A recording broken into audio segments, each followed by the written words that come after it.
You might have to go live. Because I'm not dialed in. Webcam? No. Where's my mouse?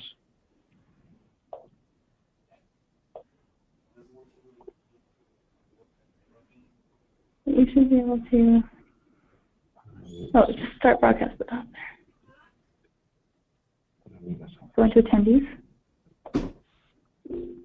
and find you. And yeah.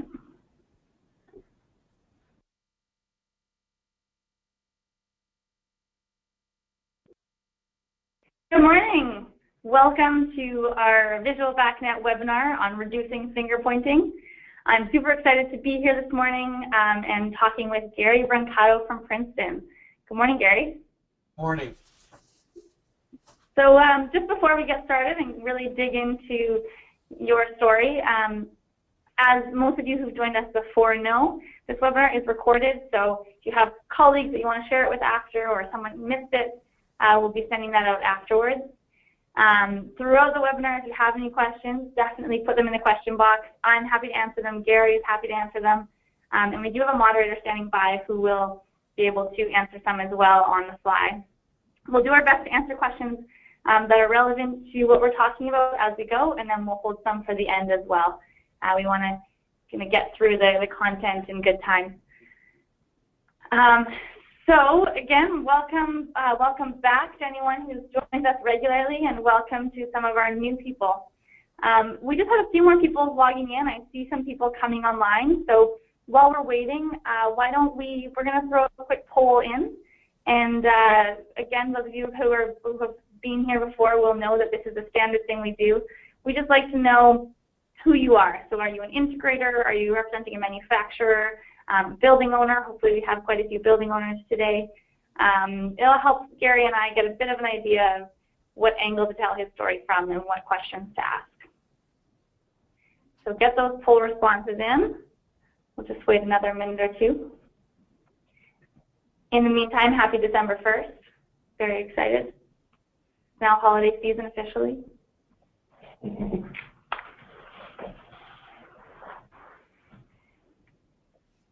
Okay, so hopefully those poll results are coming in.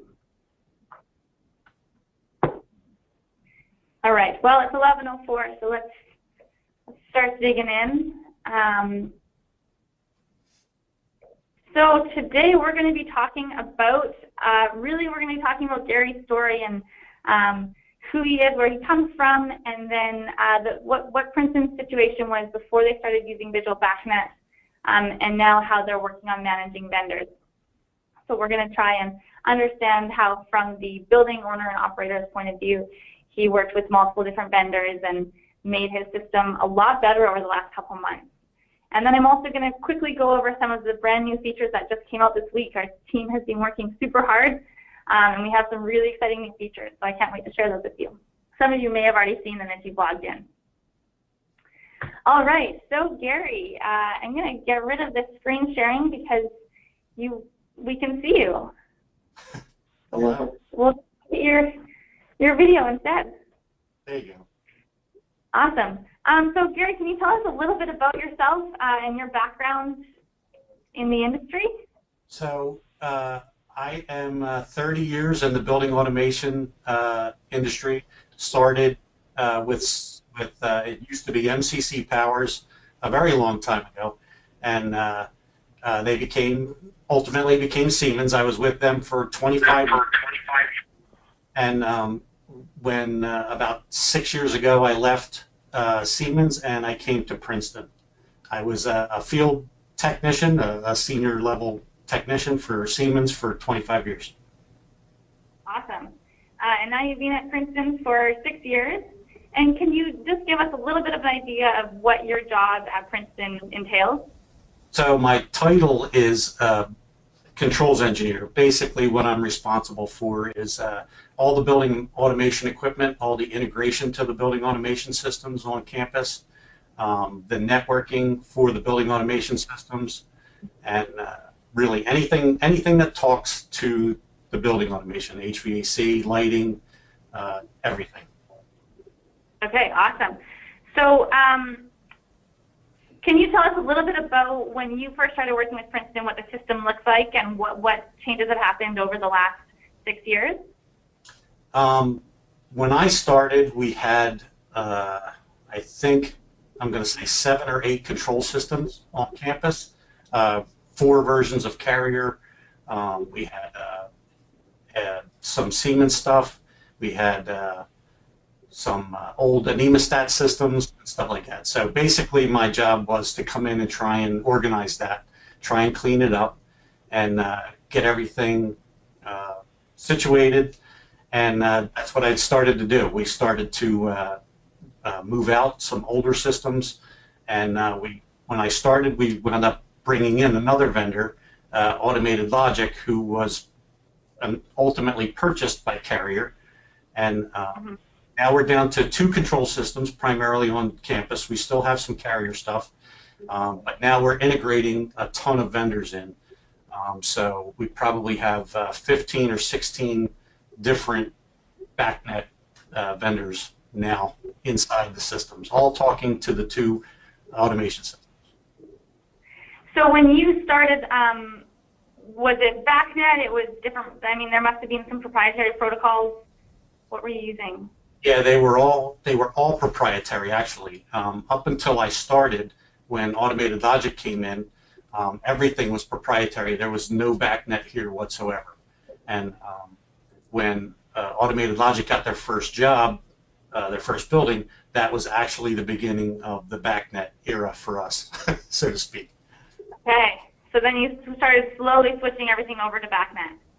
Yeah, well, not at first, because Siemens was new to the Backnet thing, to the Backnet world, and we weren't comfortable with their Backnet stuff yet. But slowly and surely they're moving in that direction, and the integration to other systems was a lot easier with Backnet. We had done a lot of Modbus stuff, which if anybody's out there and knows Modbus is very painful, and just depends on who decides to do the Modbus programming that day.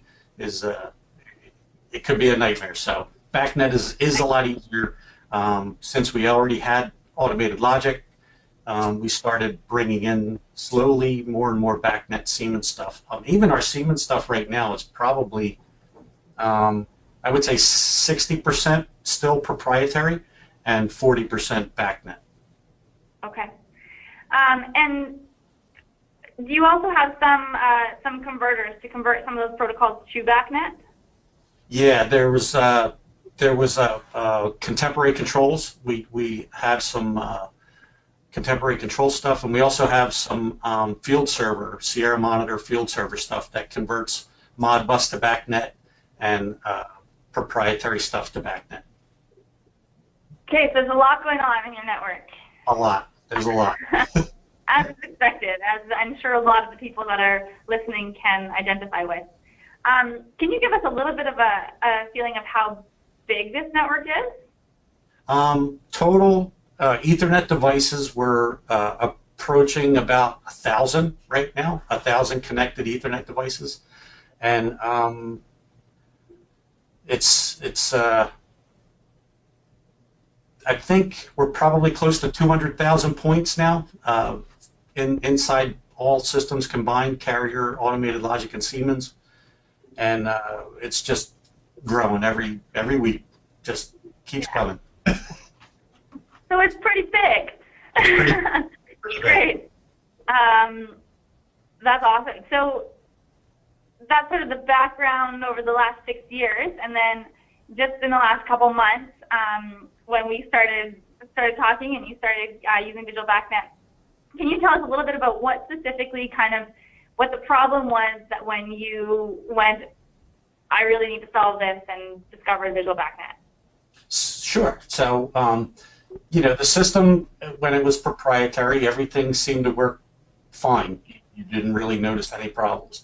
The more and more when we started adding Backnet devices, you didn't notice anything at first, but when we grew to the point where we had a large Backnet system, Devices started having problems communicating. We would come in the morning and there would be some devices offline, primarily not the control companies' devices. They were these third-party devices, these contemporary controls devices, and companies like Schneider Electric. We have a lot of breaker panels that are Backnet, and we do a lot of control out of them for our lighting, and those panels would go offline.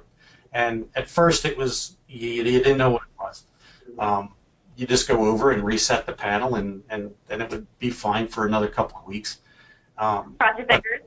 Yeah, and then as we added more things, they would stay off. They would go offline a little bit more, stay offline a little bit longer, and so that's when we started at looking into the network communication. And I had a lot of help. I have two great vendors, Siemens and Automated Logic, have great guys here, and they were big help to me to get me going in the right direction. And we started doing Wireshark captures and sent them out to the vendors, and the vendors were telling us, hey, you have a really noisy, busy network. And it was like, yeah, no kidding. We have 1,000 devices on here, and they're all trying to talk to each other. And wound up becoming an issue that I know a lot of IT guys would know. It became they called it a denial of service, where the device would get too busy and basically back itself off and shut itself down. Crazy things were happening, and that's when one of our vendors said, hey, you know what, we found this product. It was Visual BACnet, and that's how we got to using your product. It was a big help in finding out what was doing all the communication, all the broadcasting and stuff like that, and that's how we started. Okay, yeah. So for anyone who's not familiar, there's probably not that many of you out there that haven't heard of this, but denial of service is a pretty it can really bring down a network quite quickly by flooding the network with too much activity, and it's also a scary thing from a cybersecurity point of view, because people do come in and use that as a way to bring down some of your devices by just flooding them. So not something that that we really want to see you guys having on your network. And clearly it was impacting your breakers. So all these breakers are coming down, and you heard of Visual BACnet, you have all these Wireshark captures. Maybe can you give us a little bit of an idea of where you were capturing the Wireshark files? And I'm not sure if that was you or if that was your vendors who were pulling those. No, it was me. So we were pulling them from the devices, right at the device. We would take a laptop out to where the problem was occurring, do some Wireshark captures. That's where we found the problem with the Schneider Electric breaker panels. And we also were doing them at the servers too, because for me, it was I didn't know really where to get started. Like I said, I had a lot of help from the vendors, and they pointed me in the right direction. Awesome. Yeah, I mean, on a network that big, there's so many different places that you can capture, so it can be a bit overwhelming. So you had all these Wireshark files, and you opened your trial account on Visual BACnet and threw them in, and what, can you walk us through what you saw? A lot of bad stuff. There was a lot of red. There was a lot of red going on, and we started finding devices that were doing a lot of broadcasting, on both sides, and that's basically where we started. All these devices that, for no reason, were doing broadcasting, and for no reason. Nobody was asking for the data. They were just broadcasting the data when they wanted to do it. Okay, so if you don't mind, I'm going to try and share my screen here again, and I'm going to pull up. So I have one of these before captures that you saw. Let's pull it up here, and we can take a look at it. All right, I think people can see that. So 16%, this was one of your original captures. And you're mentioning a lot of red. There's a lot of red there. Yeah, yeah, there was. So yeah, we're seeing a lot of right properties, global who is, 198 global who is, 6 seconds for some of your response times, your longest, 14 unresponsive devices, an unresponsive router, we duplicate networks. So yeah, and all that we didn't know we had any of that, those problems, like the network problems and stuff like that. We would have never known that without this tool. So probably the global who is and some of that sort of just sheer amount of traffic and some of these graphs and things weren't a huge shock to you because that had already been identified through the Wireshark captures. Is that accurate? Well, yes and no. I mean, I'm not a Wireshark guy. You know, I know how to pull the software up. I can make my way around some of the things, but this brought everything to, you know, I want to say a layman's view. I don't know how many guys out there are true Wireshark guys, but there's a lot of information in those packets, and without knowing how to do the filters and stuff like that. And again, I don't know how many people know how to do all that if you're not a real network guy. Yeah. Okay. And so when you saw this, you started into Visual BACnet and you went, oh my gosh, I didn't know about any of this stuff. What did you do after that? We started digging in through the software. When we clicked on the global who is, it would tell us who was sending those packets or those requests. It told us the IP addresses of those devices, and I have a available to me is a thing on our network called the host database. So I was able to look in the host database, find out, search the IP address. It would tell me what device it was, and then we would go to that vendor's screen and see what was going on. Awesome. And for those of you listening, we also have the device browser in Visual BACnet where you can use whatever information you have and try and figure out which device ID that is, or device address, vendor ID. So that's a really useful one if you're playing this game of multiple vendors and you notice that a specific router or a specific device is having problems. You can use that vendor ID to then turn around and find who you need to go to. So Gary, can you walk us through a little bit of how, you know, you have these 2 main vendors that you work with all the time, as well as over a dozen other ones. Can you walk us through kind of how you went about communicating with them and getting them on board, and what next steps you took? Sure. So what we did after we started running these, and I think we saw it in one of your screenshots, it told us the vendor ID on some of the issues was 24. In what I do to keep all my systems straight is all the Backnet instance numbers are assigned by me.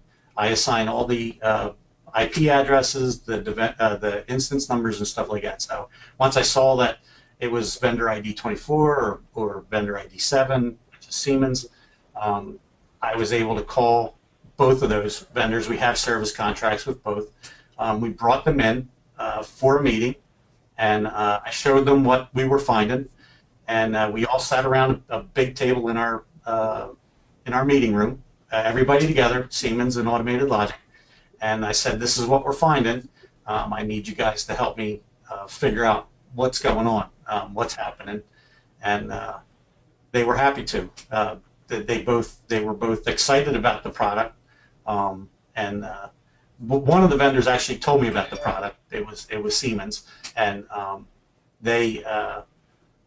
I showed this to Automated Logic, and they loved it, and now they're helping me. We're running these captures regularly. We do it weekly in our control room, but on our service contract days when they're coming out, they're supposed to run a Wireshark capture from the servers, from their server, for 30 minutes, and then they upload it to Visual BACnet, and that's where we start. We're pretty large here. We have our own controls group, so we don't really need the vendor, looking and fixing failed temperature sensors and stuff. I need their service guys for more of this stuff. Let's get into the weeds and find out what's going on with your system and make sure that the system is working properly. I don't need too much help with replacing failed temperature sensors and stuff like that. So right. Yeah. They were huge in helping me with this. Awesome. So you had this 16%.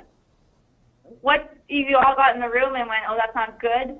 And then slowly over time, the two of them worked together to fix different things, or what was kind of the process after that, and where are you guys at now?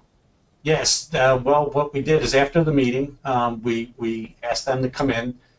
We hired them for a few days, and they came in together and worked side by side right next to each other in the control room, and both of them were running their checks on each of their own systems, and as they found things, they would fix it, and if they needed us to do something, we would go out into the field and fix it.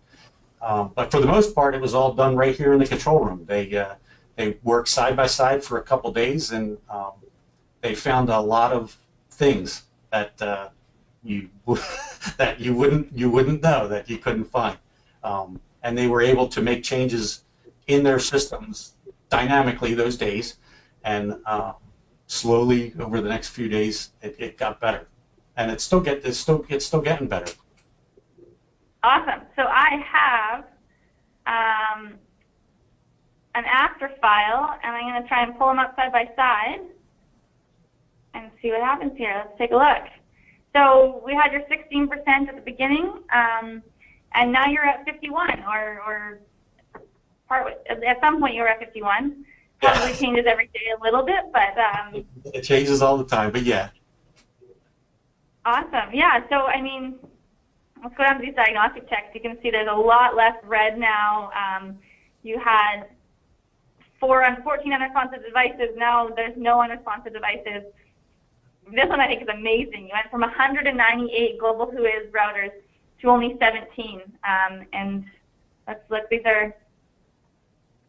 They're a bit of a different duration, but yeah, it's still a large. Really, your network. Yeah. That's okay. But an unresponsive router is no longer is there. Your longest response time went from 6 seconds to 2.8 for duplicate networks to still having 1. So we'll have to look into that one a little more. But I fixed that one. Oh, good. Oh, good. It's gone now. I need the newest Wireshark. Yeah. So yeah, I mean, it's great to see that you're able to make your network so much better, and hopefully that's helped out with the breakers. Yeah, the breaker thing was well, that's actually what brought.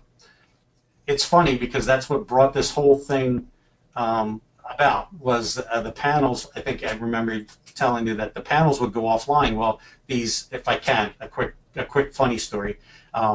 These Square D breaker panels are actually controlling our stadium lighting. So we have all those big giant lights on top of our football stadium, and in the middle of the night. That's fairly important. If I understand, as a Canadian, I think I have a fairly good understanding of American love of their football team. Yeah, yeah. And, it's really important to have lights. It's very important. Well, what's more important than that is the people that live around the stadium, that they get to sleep all night. So in the middle of the night, these breaker panels would do the denial of service, but for some reason, I guess on a failure, every breaker would come on. So the entire stadium would light up in the middle of the night. It would be like 1 o'clock in the morning, and I would get a call from public safety saying, why are all the lights on in the stadium? And we'd have to send somebody out to go reset the panels and get the lights back off. And that's actually how the whole troubleshooting thing started, was all the lights just randomly coming on like a ghost was turning on the lights in the stadium. And this happened for weeks. So for weeks? Yeah, it happened every for weeks. night, or just randomly? It wasn't every night. It could have, sometimes it lasted a couple days and you were good, and then other times it was, you know, they turn the lights, they'd reset the panels and the lights would go off, and then 2.5 hours later the lights would go back on. It just, you know, it just totally was whatever was going on in the network. That's what would set the panels off. That must have been a very tiring few weeks. Yeah. Not much sleep for you or any of the people around the stadium. Yeah. I don't live real close to here, so having to drive in and reset the panels was not a good thing. Yeah, if you hadn't had Visual BACnet, you might have been sleeping in your office. Yeah. That's going to be my new tagline. No, I'm just kidding. Well, I'm sorry that happened, but now that's gone. Now there's not the network has enough bandwidth to handle all the communications, and the stadium lights aren't turning on anymore. Yeah, the stadium lights are no longer turning on, and we don't have any because of that. We have very few problems where panels are disconnecting now. Great. So going forward, so I guess maybe I'll just recap quickly. It sounds like the value for you was really in being able to pull in these two different vendors at the same time and have a very concrete goal that they were working towards. Being able to put a capture into Wireshark, look at the 6 things that are failing or the different things that are bringing the score down, and make it higher. Because if you had brought these two vendors into the same room before and just said, our breakers are going down, you probably wouldn't have been able to do the same thing. Is that an accurate guess?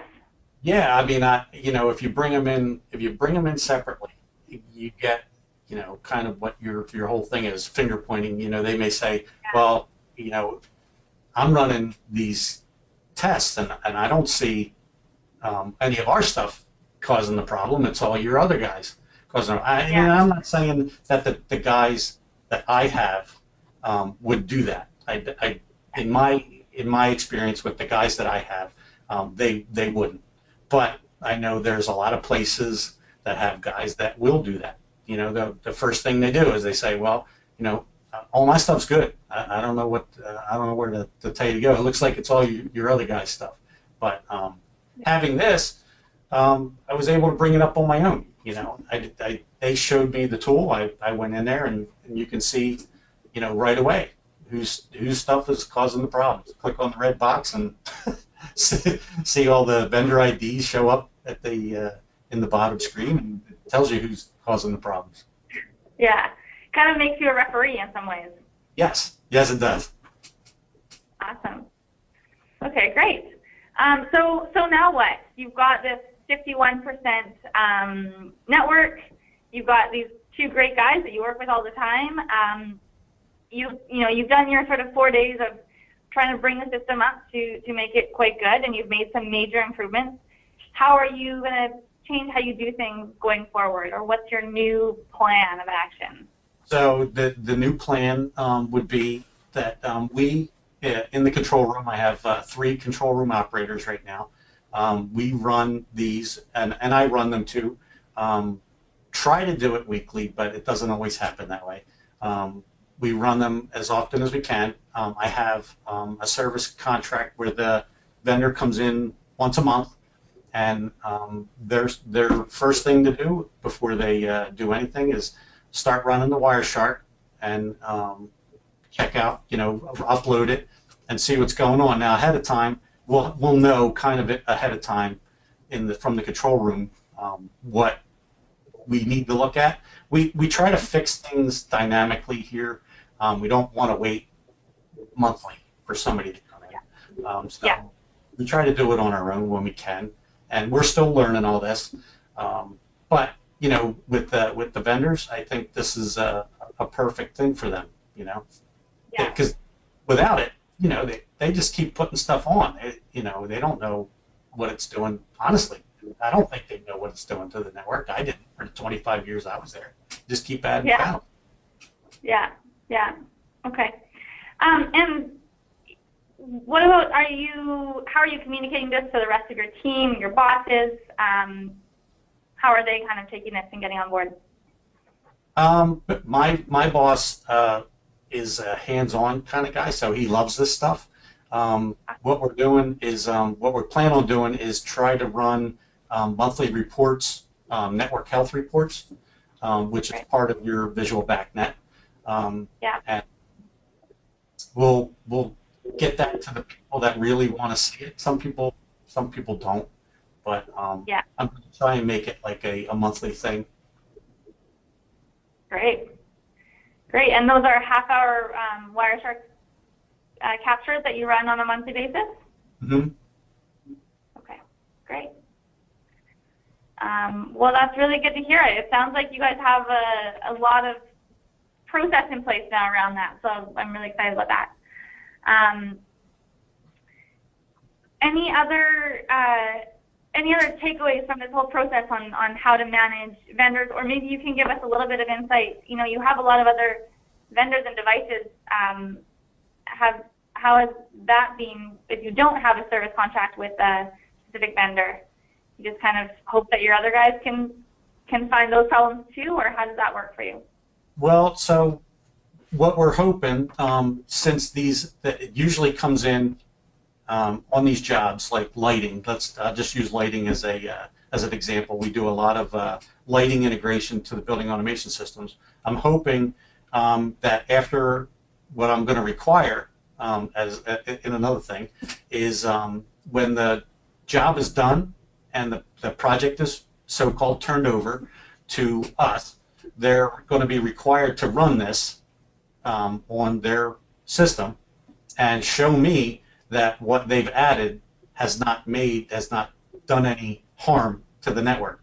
That the 20 panels, including the lighting panels. So, because depending on who the lighting contractor is working for, they may be working for the building automation guys. They may not be. But if Siemens or Automated Logic comes to me and says, well, our stuff's looking good, but there's a whole lot of lighting problems, then I'll have to go after the lighting vendor to help with that. And that's a bit harder if you don't have an ongoing service contract with them. Yeah. But if I can catch them in the project phase, at least I can catch them before anything. Exactly. Before I Yeah. accept anything, Yeah. Yeah. Great. Great. Well, that's really amazing. Thank you so much for sharing your story and being so open with your process. It sounds like you had some pretty awesome vendors to work with, so that always helps when sharing the story. You don't have to throw anyone under the bus because they've all been really great. If anyone has any questions for Gary or about this story, I don't see any questions. So I think I have one question here. Okay. Can you categorize the issues that were found and corrected? Were they setups or configuration with Backnet devices, network architecture, or different types of issues? For the stuff that we found, it was always an initial configuration problem, like the duplicate network things and stuff like that we found were always because of an initial configuration. Our network here, which again could be different, is one large automation VLAN. So I don't have a lot of problems with, on the Backnet side, I don't have any problems with BVMD tables and stuff like that. And that was from a recommendation from another company that I love to work with. They suggested that we do this, and that's how I built the network. Perfect. Okay, thank you for that question, David, and thanks for that answer, Gary. Again, if you have any questions, send them in. I'm just going to take a quick minute here. I want to show some of you, especially those of you who are familiar with Visual BACnet and may have been waiting for this functionality. We have some really exciting things that we just released that is going to really help you collaborate in ways similar to what Gary and his team have done. So we just released on yesterday, actually, this new feature where you can share a file by email. So say Gary had this before capture and it had some big problems with it. He can go and type in here someone at Siemens, and click share, and that person will now be able to view this file in their own account. And so if that person has they can either open a trial account, or if they have a view-only account because their trial's expired, they'll still be able to see this file and go in and dig around and leave notes for each other just as they would if they owned the file. So that's a really great feature for doing exactly what happened here. And then we've also launched our team account. So you can now go and make a team of 4 people if you upgrade your account, or 5 people, sorry, or more than that. And have your whole team with one shared folder, and you can share all of the PCAPs. So lots of different ways those can be used, whether that's a setting like this where you have some different vendors that are all working together and sort of related, or if you're all working for the same company and you want coworkers to be able to see files and share cases and things like that. So we have some more questions that are coming in. Dave, another question. Thanks for that. Since you assigned the networks and device IDs, have you augmented your process? No. Right now, it's just easier for me to do it, since that way if any mistakes are made, it's all on me. So I started the process, and I'm going to leave it that way until I make a big mistake. Okay. Hopefully that doesn't happen. Okay, and one from Greg here. Gary, have you changed your specs or requirements of future controls projects on campuses or on your campus as a result of this experience? Yes. The one thing that will change in our new specification coming out actually really soon is that they're going to have to run a before and after capture using this tool and make proof that what they're doing on the network is not hurting anything. That's going to be added. Great. All right, I don't see any more questions. I don't have too much more to share with you guys, except this is the end of our 2016 webinar series, but don't worry, we have some very exciting webinars. We're working hard to get some exciting people for 2017. So we're going to be doing a lot more. We had some really great feedback on the Wireshark training that we did earlier this year. So we're going to have a couple more of those at different levels. And we're also going to be looking at some Backnet troubleshooting basics in our webinars. So I'll be sending out those as soon as we have the dates and everything confirmed, and we're really excited about those. In the meantime, happy holidays. I hope everyone has a great end to 2016. If you have any questions, you can always send them my way. My email, I think probably every one of you has received a lot of emails from me, but my email is monica@optigo.net, so feel free to reach out. And if you have any questions for Gary as well, I can send them. Oh, but I'm being told there's another question. So I'm not allowed to go yet. Sorry, Gary. That's all right. A question from Carrie. Are you allowing all vendors to sniff your network, or are you doing it? I'm doing it.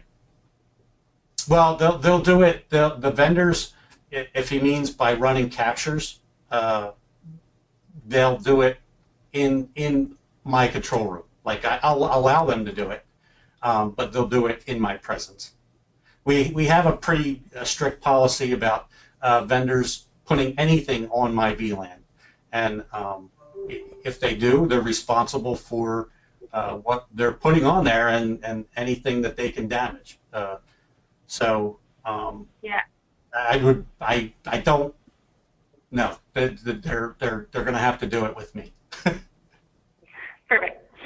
Great. Okay. Well, that's it. I won't do my spiel again, but thanks so much. Gary, thank you so much for sharing your story. Based on these questions, it sounds like it was quite useful, so I hope it was. And when the webinar closes, there will be a short little survey. If you have any requests for webinars that you would like in 2017, fill it in there and we'll see what we can do. Thanks again, Gary. Have a great rest of your day, everyone. Thanks, Monica.